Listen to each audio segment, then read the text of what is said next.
Hey, welcome to the Rocky Mountain Map Society lecture, and welcome all those people, hopefully, who are getting this Zoom presentation with sound. This is an article or a lecture about persuasive maps, and if some of you came last May, I think it was April, we had a map month about persuasive maps. And so this is continuing on that theme, but with the bent of looking at animals. Now, animals have appeared on maps since the early 16th century, and they were often used just as decoration, but they were also used to show typical animals. This map from 1516 by Waldseemüller showed the entire world, and showed a lot of parts of the world that Europeans were not familiar with. And in order to give them more information, he included some pictures of animals. For instance, in Africa, he has this picture of a rhino. And actually, this was based on a live rhino sent by the Sultan of Gujarat to the King Manuel of Portugal. And in South America, he included a picture of an opossum. And this was a live opossum was sent to Europe by Vicente Yanes Pinzon. And so he's using the animals just to give you more information. For the next century and a half, maps often included pictures of animals, typical animals. For instance, on these two maps, you have the African elephant and you have the South American parrots. But animals were often more on the maps, were often more than just to provide decoration or zoological information. They have in fact long been lively participants in persuasive cartography. Now, as I said, we talked about persuasive maps, but in case you don't remember or weren't there, and this definition is based on the PJ Mode collection, which is on the internet. It's from Cornell, and it's the best collection of persuasive maps. But he defines these as, quote, maps intended primarily to influence opinions or beliefs, to send or reinforce messages rather than to communicate objective geographic information. That is, that a persuasive map is one where the map maker had a point to make beyond just showing you the geographic information. And when you start looking at these, you realize actually an awful lot of maps, by far, I think most are in fact persuasive maps. Now, let's go back. Okay. The map on the right shows regions that were claimed by both the Dutch and the English in America in the 17th century. The Dutch had established New Netherlands in 1623 along the Hudson River and into today what is Western Connecticut. You don't have a pointer, do you? That's right. Anyway, the orientation north is that way. This is Connecticut, Eastern Connecticut, Western Connecticut. And the Dutch were in Western Connecticut, and the English had established, of course, their settlements in New England, and they moved down into Eastern Connecticut. And so there was conflict in this area over who controlled it. And Juan Blau, who was the cartographer who made the map, wanted to emphasize to the Dutch how important this region was. Don't give it up. This is an important region. And he showed the animals there because the reason it was important is because of the fur trade. And this was very, very important to the Dutch for their economy. And so he's showing this map and he's saying, look at all the animals here. This is an important area. Don't give it up. Now, the map on the left is also a map that was basically promoting European control of parts of North America. And it's a map that was commissioned by John Law, who in 1717 formed the Mississippi Company. And the Mississippi Company was an investment company connected with the French royalty and the government that basically was trying to sell shares to develop the La Louisiane, which was the French territory. And in this map, he's commissioned this map to promote his company. And he wanted to show that this was an area you could get great wealth from. And you can see there are a lot of big rivers there. And that was to show that transportation in this area was very easy. He also included lots of pictures of animals.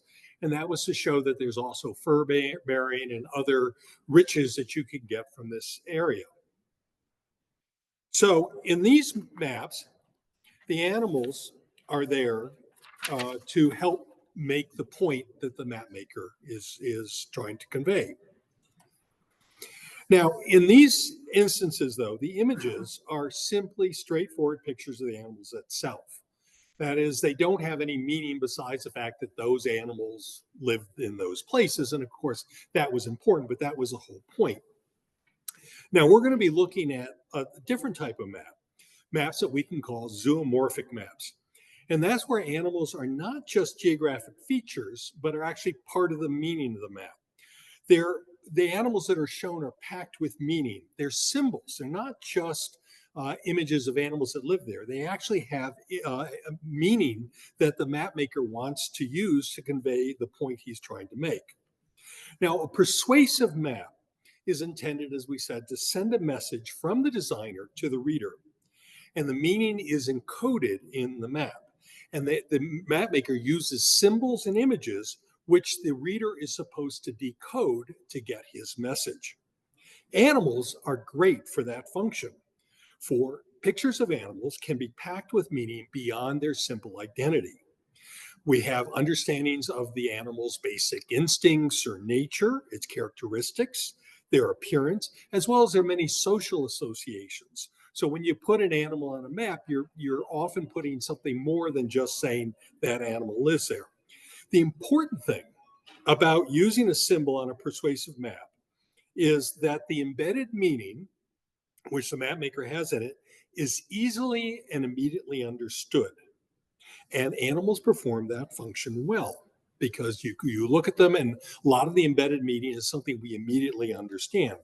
Another advantage for persuasive map makers for using animals is that they draw attention to themselves so that you look at them and then you get the meaning the map maker intended. And for those two reasons, the fact that their meaning is fairly obvious to people and immediately got, and that they attract attention, they're an effective and popular tool for makers of persuasive maps.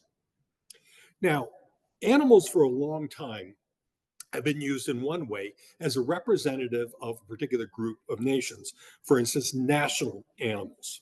And as long as there have been nations, there have been national animals, animals that sort of reflect that or stand for that.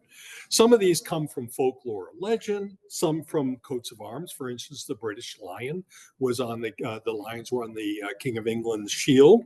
Sometimes they were adopted. The American eagle was pretty much adopted by the early Americans. They thought that was a great symbol, and sometimes imposed by others, for instance, the French rooster and the Russian bear.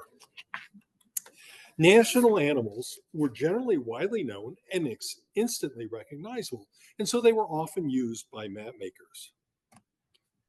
Here's an example from a 1918 German World War I propaganda map. And the Germans were saying that the Allies were hypocritical because the Allies were saying that the Germans shouldn't, keep control over these other countries, and the Germans were trying to, subjugate these other people. And the Germans were saying, well, look at all the colonies and the other peoples that you subjugate, and they use national animals. So there's the lion for Britain, there's the rooster for France, the bear for Russia, and I think this is the only case I've seen where a buffalo is used to represent America. And basically, you can see the countries are holding the reins, and they're saying, "Look at you! You can't tell us we should give up our colonies. You have to." And it's interesting. This shows how effective animal images are. They include a key at the bottom, but you really don't need the key. And the message is obvious, what they're talking about, because these national animals were quite obvious. Now, it happens that national animals have been particularly popular on maps of Europe. And that's because Europe is a fairly small area and it's very dense with countries. And it's much easier to use a symbol of an animal than to write out the whole name. If you can imagine, Europe with writing all the names, it gets pretty confusing. Where if you put animals on it, it's pretty immediate and easy to understand. And here's an example from World War I, based on an English nursery rhyme.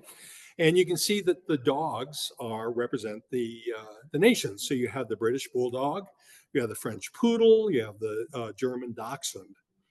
And so it's a quick, easy way. You can see you have the Russian bear up there. So it's a quick and easy way to explain what nations you're talking about. So they were popular for that. Now, animals had a role beyond just being national animals. I mean, national animals identify with a particular country, and that's somewhat what this is doing, although the characteristic of the animals was also important. For instance, the bulldog is tenacious, and you can see that in this, the bulldog has got the dachshund's nose and is holding on, and that's, saying the British are tenacious and they're going to, fight for this. Now, here's a early example using the characteristics rather than the national symbol. The lion is usually used in maps over history for Britain, but in this case, it actually represents King Carlos II of Spain. And it's used not because there's any connection between a lion and King Carlos, but because of the characteristics of fierceness and nobility and control that the lion has. And this is saying that, that King Carlos he's the man, he's holding the world. And in fact, the map states that you shouldn't go against this king who holds the world in the grasp, because if he's irritated, he will tear it to pieces. So here it's not a national animal, it's the characteristics of the animal that is used to make the point. Now here is our two song sheet covers from the famous Canadian Jubilee singers, and they're using national animals, the British lion and the American eagle. Now, they also had the flag, but you really didn't need the flag. The point could have been made with just the animals. But here it's not just the national animal, it's their characteristics. In particular, it's the characteristics of the fierceness and strength. And the animals are shown astride their colonies. And they're standing there, and the message that they control this and they're going to control this is actually copied at the bottom with "what we have will hold."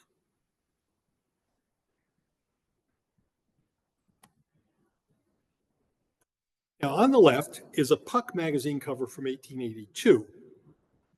And it's again using the British lion and the American eagle. But here, the message is slightly different. Now, they are, again, like the similar one, astride their colonies. And what this cartoon was related to is the British and the Americans were debating about the Panama Canal. The Americans wanted to control it, and the British thought that that wasn't good. They wanted to be international, open to everybody. And here it is, although both of them are shown as being fierce, everybody knows the lion and the eagle are fierce, but here the fierceness of the eagle trumps the British lion, forcing it to turn tail. And the eagle's holding the Monroe Doctrine, but it's using the characteristics to make a point. Now, what characteristics of an animal you use is really dependent on the map maker, because animals have many different characteristics. And on the right is a poster that was done by the Honduran Mothers for Peace about 1986. And here again, the fierceness of the American eagle, it's the American eagle, is used. But more than that, it's aggressiveness. It's being a nasty bird, and it's the Americans with their bloody talons are tearing up Latin America. So the map maker is using the fierceness, but using other characteristics as well. Now, you didn't always have to use a national animal. You could just use an animal for its characteristics. And here's the pig is used to represent the Soviet Union. Now, there's no particular connection between pigs and the Soviet Union, but here it is. They're using the characteristic of gluttony. And the pig with the face of Stalin is eating the blood of his enemies. And as you can see, the blood is dripping from his mouth. And the map asks the British, saying, do you really want to shed your blood for this pig, in effect? And so it's using that characteristic of gluttony to make a big point. Now, it's interesting that pigs don't often appear on, I'm not exactly sure why, but there are not a lot of persuasive maps or any kind of map, I think, that have pigs on them. We did see the lion and the eagle, they appear quite often. But there's another map that appears quite often, and that's the snake. This snake represents the plan by General Winfield Scott, which was called the Anaconda Plan. And the idea was that would have a blockade along the east and southern coast to blockade the Confederacy, and then the troops would go up the Mississippi River and attack in the interior. And here he's using the strength and the size of the snake and the fierceness of the snake he's showing is going to send the rebels fleeing. So he's using the snake in that manner. Now, usually, in this case, he's using positive. The map maker is using positive characteristics of the snake. That's actually unusual. Most snakes are negative, and this is a good example of that. And this is a map that was published in a French edition of an Italian satirical journal. And it shows the English Empire as a serpent malevolently encircling the globe, crushing peoples around the world in its coils and in its mouth. And the legend on it says, many believe that England is a small snake, and we see clearly that it is a large snake. So here it's using the characteristics of the strength, but also this sort of perceived nastiness of snakes. That malignant snake meme was also used in this cartoon from Mohammed Speaks, which was the official newspaper of the Nation of Islam in 1967. And here it's the United States that is shown as a malignant snake. Again, similar to the other one, entrapping people of the world in its coils and in its mouth. On this map, it's not actually a snake, but it's a serpentine-like tapeworm. And the body of the tapeworm is filled with little sections, each of which represents a particular scandal, government scandal that was related to the person who's shown as a head. And that's James G. Blaine, who was a Republican presidential nominee for the 1884 election. Now, Blaine was, as we know, defeated by Cleveland. And in part of that was because of these allegations of corruption. Blaine was encouraged to run again in 1888, but he declined, in part because he realized that the past scandals would be dredged up, as they are here. I mean, it's possible maps like this and maybe cartoons and articles are what actually affected Blaine to decide not to run again. Now, another animal that is used in many persuasive maps because of evil associations is the spider. People tend to think of spiders as creepy and sinister, trying to capture their prey in their web. So like snakes, they've been very popular denizens of persuasive maps. The earliest map I could discover using the spider in this manner is a caricature of Napoleon that was on a German broadside drawn by Johann Michael Volz and issued shortly after Napoleon's defeat at Leipzig in 1813. The poster shown here is an English version that was published by Rudolf Ackermann in 1814. You can see you've got Napoleon's face has all these dead bodies on it. And his uniform is made up of a map of Europe, upon which the French evil empire spider is spinning its web. But because this was issued after Leipzig, the hand is actually the Allies, represents the Allies, and it's got one of the threads, and the idea is going to pull the thread, and the spider web is going to collapse. It's really a wonderful cartoon. Now, the malicious spider meme was used by many map makers always to depict the map maker's enemy. So it depended on the map maker's viewpoint which country was portrayed as a spider. In a poster from World War I, it is the British who are shown as a spider. Now, this image is a postcard version of a larger poster. And here you can see the spider, it represents Great Britain and is trying to ensnare all of Europe in its web. It even has, you can see the United States and India and other countries in the back that is trying to ensnare. And it's the Germans who are standing up there, the German eagle. And if you notice on the right, there are two U-boats, German U-boats, and they've got scissors and they're snipping the web of the spider. So here it's the British who are shown as the evil spider. In a poster from the following war,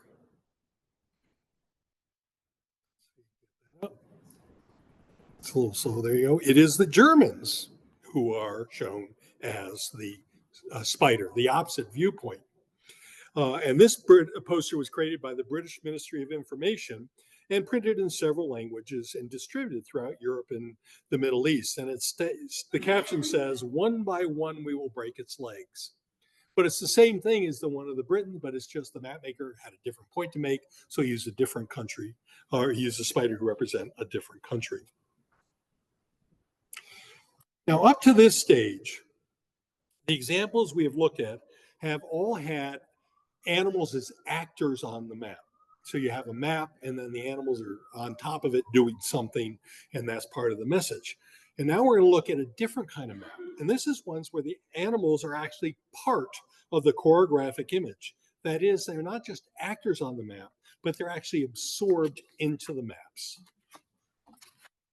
The first maps like that I have found were a series of maps by Wolfgang Lazius from 1571 from an atlas showing the hereditary lands of the Austrian crown.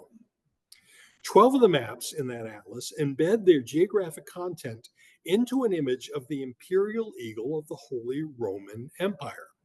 So the eagle is actually part of the maps themselves. You can see that here are two examples. You can see that it's a double-headed eagle. So the heads are at the top with their wings and the feet at the bottom.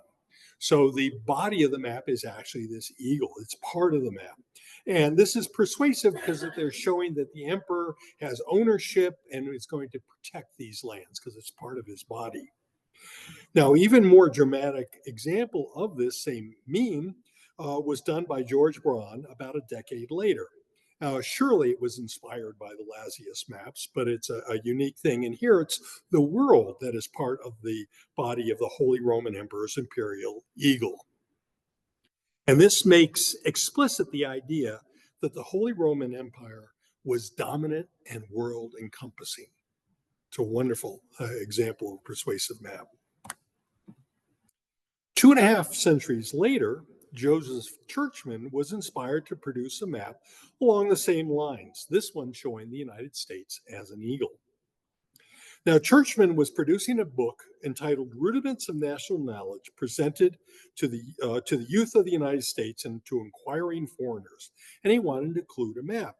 And he wrote that he was looking at a map of the United States and he saw an eagle on it. So he decided to have a map made to draw this. And he thought that by doing this, this would make it easier for the youth of America to know what their country looked like. And he was really quite lucky because in 1833, that the shape just happened to work. I mean, you can see at the bottom, I'm going to step away, but at the bottom here, you've got Louisiana, then you have the Arkansas Territory, and then you have Missouri Territory. And this was the only time when this was like this. Within a decade, of course, they added Texas, and then you have the Southwest, so it wouldn't look anything like an eagle. But it's a wonderful example that he did this. Now, his main intent was pedagogical. He wanted the youth to, learn what the United States looked like. But there was also a persuasive element. Because in 1833, the conflict, the roiling conflict over slavery, which would eventually almost divide the United States between the South and the North, had already started. And what he's showing that the United States is this powerful eagle. And if you tear it apart, you would ruin this. So that, it's the idea is that here we have something that's important, don't ruin it. So that was definitely part of the meaning of this. Now, this is an example of a conflict inspiring persuasive maps. And that's a common theme. In fact, probably the vast majority of persuasive maps are related to some conflict or another. And probably one of the most decorative and fun series of persuasive maps using animals related to another conflict, the 80-Year War between the Dutch and the Spanish Empire from 1568 to 1648. And the Dutch, or the Low Countries, were trying to break off from the Spanish Habsburg Empire, both for economic and religious reasons. And it was a long-running war. And that war inspired a series of wonderful animal persuasive maps. The first of those was a map by Michael Aitzinger, which showed the Low Countries as a fierce lion called Leo Belgicus. And it was intended to arouse patriotism and reflect the defiance of the Low Countries standing up to Spain. Now, the author was probably inspired by the fact the lion appears on most of the coats of arms of the 17 Dutch provinces, as well as on the coats of arms of William Warge. But whatever his motivation, this cartographic trope was brilliant. It's both decorative and effective at getting its message across. And it was copied by map makers in the following years, by quite a number of map makers. One particular variant was done by Jodocus Hondius in 1611. And this particular map was issued during the 12 years truce of that war, which was between 1609 and 1621. And it's been suggested that Hondius made the lion less belligerent by turning it around, by not having it raised on its back feet. It's still showing that the Low Countries are strong and proud, but they're not quite as defiant. And that may be because it was issued during the truce. Now, after the truce expired in 1621, the war went back on. Eventually, the southern provinces of the Low Countries were basically crushed by the Spanish and became the Spanish Netherlands. But the Low Countries in the north, the northern provinces, continued their defiance. And their defiance inspired another map maker, Claus Vischer, to produce, about 1825, another version of the Leo map. But this time it only includes the 7 northern provinces. So it's entitled Leo Heldanicus rather than Leo Belgicus. But again, it's the same idea. It's that proud, aggressive stance. And in fact, in this case, he has a sword stating Patriae Defensio, that is, defender of the homeland. Now, the war lasted until 1648, when the 7 united provinces achieved their independence. And this particular edition of the Vischer map was issued in that year, sort of as a celebratory map. Now, not all maps that were related to, skip a page there. Let's go back. There you go. About a century later, on May 9th, 1754, this famous cartoon appeared in the Pennsylvania Gazette. And it is a persuasive map by Benjamin Franklin. It may not be obvious it's a map, but if you kind of tilt it a little bit on its side, you can see that it shows the east coast of America, which were the British colonies, from New England at the right to South Carolina at the left. Now, the image was accompanied by an article by Franklin related to his concerns that the French would take advantage of divisions between the various British colonies in order to extend their influence in North America. As he wrote, quote, "The confidence of the French in this undertaking seems well grounded on the present disunited state of the British colonies and the extreme difficulty of bringing so many different governments and assemblies to agree in any speedy and effective measures for our common defense and security." Now, Franklin's concern was actually justified, for the first shots of the French-Indian War were fired just 19 days after this map appeared. Now, I think Franklin's image is one of the most simple but effective zoographic persuasive maps ever made. Here's another wonderful zoographic persuasive map. Now, again, it may not initially seem like this is a map, but if you look, the eggs in the nest form a map of the United States. Each one is labeled with a state name. In the top right, you have Maine, Vermont, New Hampshire, etc. On the far left, you have Oregon and California. And along the bottom, you have the southern states are all named by these things. Now, if you look at the bottom, the Confederate eggs, they're all shown as cracked and rotting. And each one has a negatively connotated animal trying to hatch out. Out of a broken shell representing South Carolina comes a viper.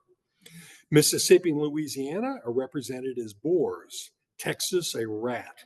Alabama, an alligator. Georgia and Carolina as asses, and so forth. Now, and the eagle, of course, represents the United States, saying annihilation to traitors. So it is a map. It's a persuasive map saying basically the South it's a rotten area and we're going to annihilate them. Now, it wasn't always armed conflict, although a lot of armed conflicts led to persuasive maps, but sometimes there were other kinds of conflicts that led to persuasive maps. And this is one of the most famous zoographic persuasive maps ever produced, the source of the ubiquitous term gerrymandering. In 1912, the Massachusetts legislature drew up the state Senate districts, and some of them were very distorted shapes. And this was done in order to benefit the Democratic Republican Party, which was led by Governor Eldridge Gerry. Now, note his name was Gary, not Jerry. So, in fact, this map should be Gerrymander, not gerrymander, but there you go. Anyway, supposedly, illustrator Elkanah Tisdale drew an image of a particularly contorted district in eastern Massachusetts in a shape that had the appearance of a monster. And it was thought to look something like a salamander.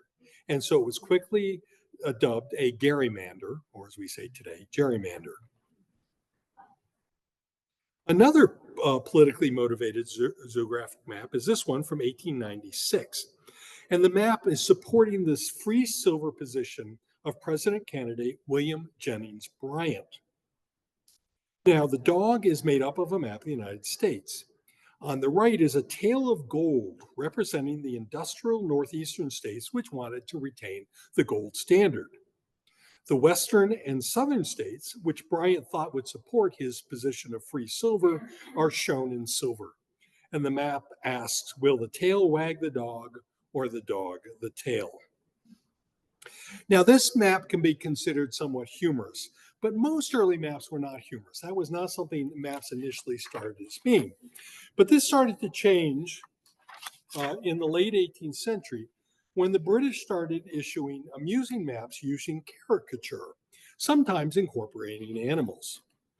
So that with this start, people started thinking, well, you can do maps that are both humorous as well as maps. By the middle of the next century, the notion of humorous maps was combined with persuasive maps for a whole series of what are called serio-comic maps. Maps that were comic but also had a serious message.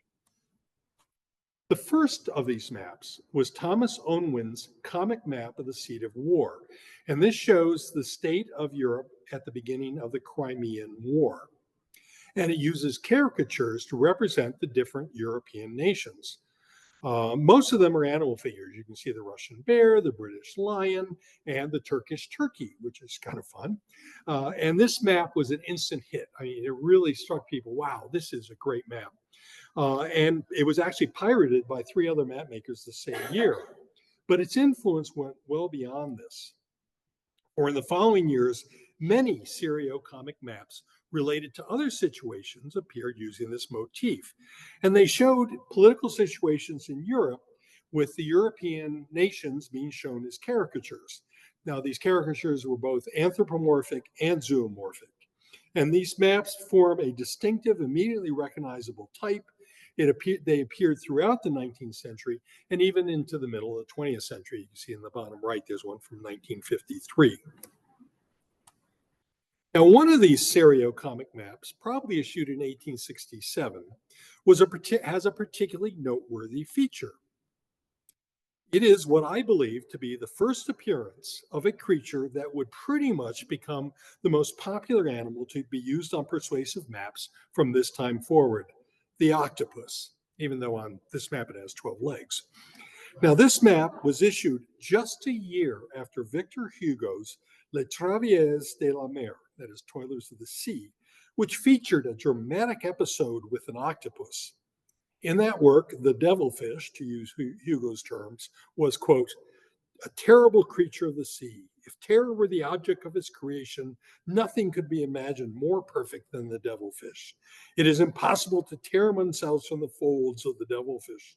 The attempt ends only in a firmer grasp. Now, it's said that this book had a big impact on Europeans. It really brought the octopus to the attention of Europeans, firmly implanting in the public's imagination this creature as a malignant, powerful creature. Now, in this map, Prussia is used to represent the devilfish. Just a year after Hugo's book was published and is shown, you can see, grasping its neighbors. And it seems quite likely that given the influence of Hugo's work in the European imagination, that this map was inspired by his book. Now, once the trope of a country represented as a malignant cephalopod was introduced to the European imagination, it didn't take long to take root. Now, I think that Roderick Barron from England, who has written a number of excellent essays on the serio-comic maps, has it right in his account of the octopus's cartohistory after this first appearance. Now, Roderick Barron pointed out that in 1876, a book by Anglin Artemis Doughty included a statement that, quote, Russia is a political octopus. Her limbs are stretched out in every direction, both in Europe and Asia, and she is slowly but surely dragging to their doom not only Serbia, Montenegro, Bosnia and Herzegovina, and Bulgaria, but quite certainly Khiva, Persia, and Afghanistan.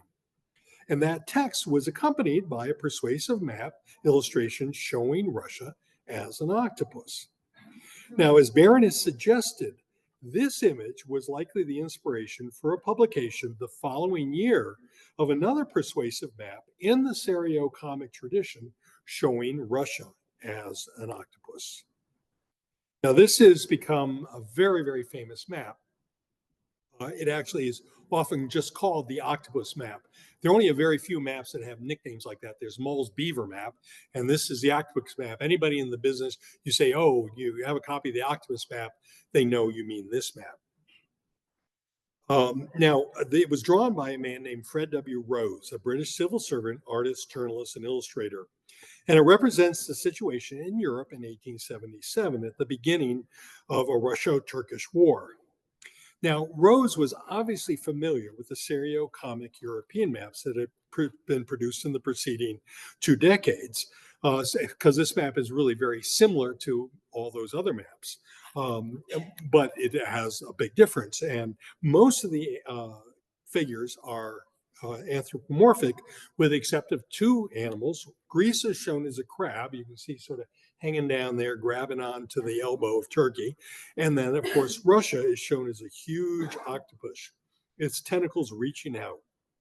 The size and dramatic effect of the octopus in this map really, as it were, put that creature on the map. Now, Rose's map was an immediate hit, and the octopus meme was hugely influential. The meme of the malevolent octopus extending its grasping appendages to put its neighbors into a stranglehold soon became common cartographic currency. Now, Rose himself issued a number of versions of this map in 1877, and then in 1900, he issued a modified version of the map to illustrate the isolation of Britain from most of Europe at the turn of the century. But Rose's original map was very closely copied in the years after it was issued, with versions from at least 8 other countries. And its influence continued. For instance, in the bottom right-hand corner is a Japanese version done in 1904. And these are all basically the same. It was so influential that 8 other countries issued versions. Now, even when the map was not copied directly, Rose's image of the octopus with its reaching tentacles resonated with map makers and their audiences. The octopus's strangeness and enveloping arms ensured that it would continue to appear on persuasive maps from that time on. And the following years, map makers again and again used this, always using it, the octopus, as a negative characteristic to warn against a nation or a cause or something like that. Now, during World War I, everyone had a different opinion of who was the aggressor. So persuasive maps issued then showed different nations as the octopus. You have the Habsburg Empire in the top left. You have Prussia in the bottom right. You have Great Britain in the bottom left. And even in the United States in the top right, showing trying to control Latin America. Now, the same thing happened in World War II. Both the Allies and their opponents produced maps depicting their enemies as grasping octopuses. This malignant animal has remained a powerful meme for propaganda into the present day. It is appealing to any map maker who wants to show a negative image of someone, some country, or some cause trying to extend its power. Now, interestingly, when I was looking for more of these maps, when I got to the 21st century, almost all zoographic persuasive maps that I found were actually political cartoons. Images with an octopus on a map representing the cartoonist bête noire are plentiful in this thing. And you can see in the bottom right, there's even a version of Rose's Serio comic map, which appeared in the Daily Telegraph in 2018.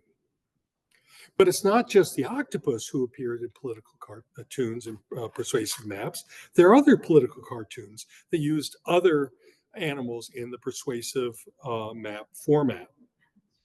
Now, this is not surprising, for the essence of political cartoons is to make a point in a graphically immediate way, and animal persuasive maps are perfect for this.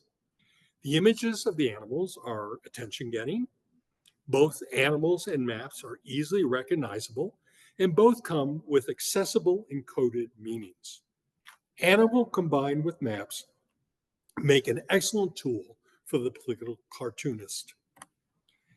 And as we have seen, for the very same reasons, animals have long been an excellent tool for map makers who wanted to make a point.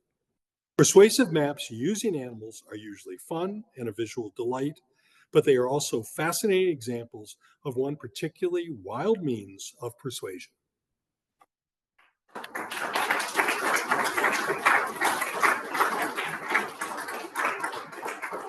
Sure.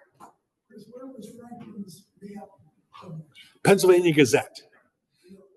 The Pennsylvania Gazette, a newspaper, which Franklin published.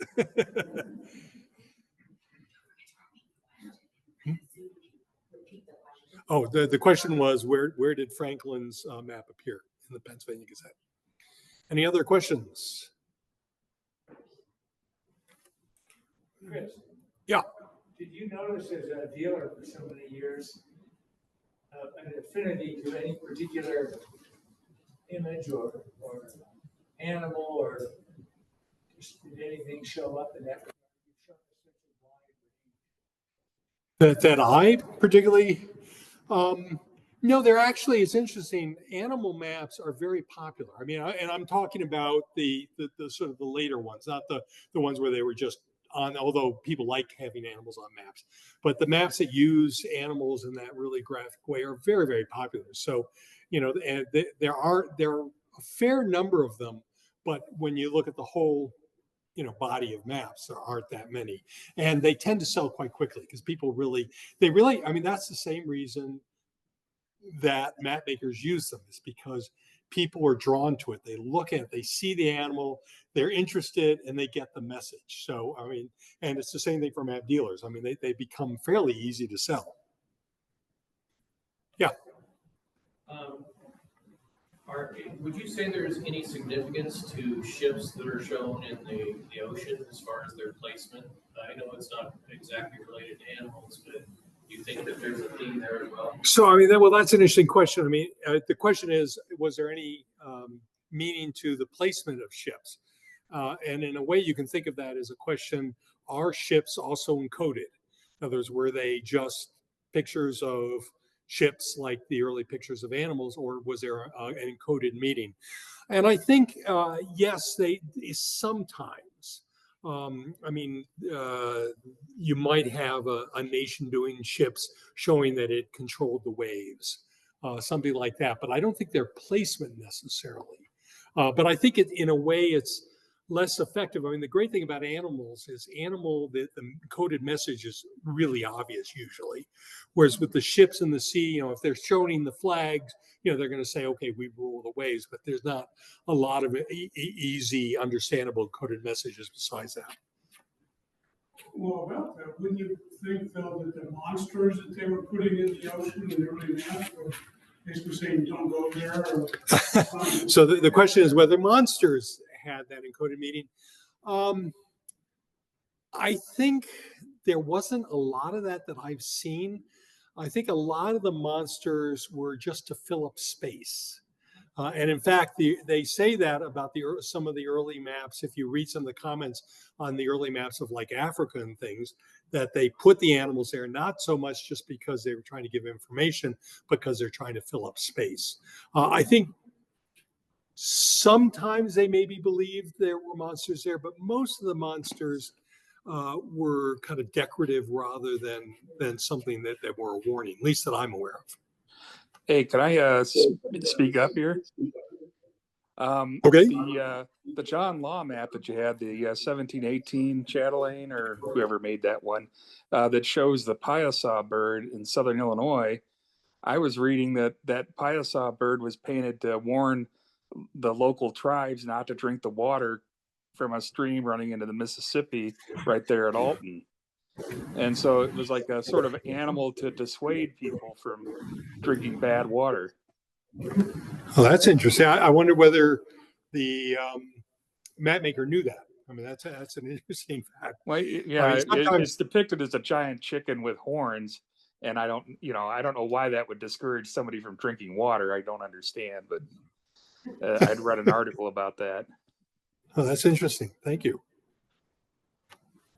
I'm curious about animals as a story icon, particularly perhaps in a map of an explorer's journey. Would they put a bear in the word perhaps they encountered a bear or persons like that?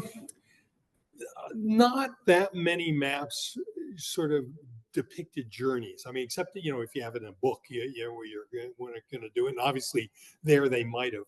But maps, sort of per se, and sort of separately issued maps or maps and atlases, generally weren't related to that. I mean, you have some like you have the St. Paul's voyages around the Mediterranean, but I don't think there are any maps in there or animals in there. So I haven't seen that so much. It's mostly and of course, obviously, a lot of animals are just used as national animals. They're just they don't have much meaning besides this country, or they're just used for decoration. But it's interesting what a large number of persuasive maps include animals because they could carry that extra meaning. Any other questions? Sir. I've seen several French and Spanish early maps that have middle of North America having the mice and the buffalo, of course. But I've read a couple of French accounts from that time. They got the impression the buffalo is a big, slow, lumbering animal. If you've ever handled buffalo, they're not slow, lumbering animals. They're dangerous, fierce animals. And they got the feeling they were these sort of big, slow cows, I think, and some of the things I read. Yeah, so the comment was that on a number of early maps in North America, by the French in particular, I guess, they showed the buffalo as a slow, lumbering animal. That would have been more of just a zoographic, like showing them as that. I mean, there were a lot of mistakes. You can, if you look at the early animals, some of them look nothing like they actually look. The Waldseemüller was interesting because that was actually from 1511, I think it was, or 1516. They were based on real animals, so those were accurate. But a lot of maps were based on incorrect information. Okay, well, thank you very much for coming.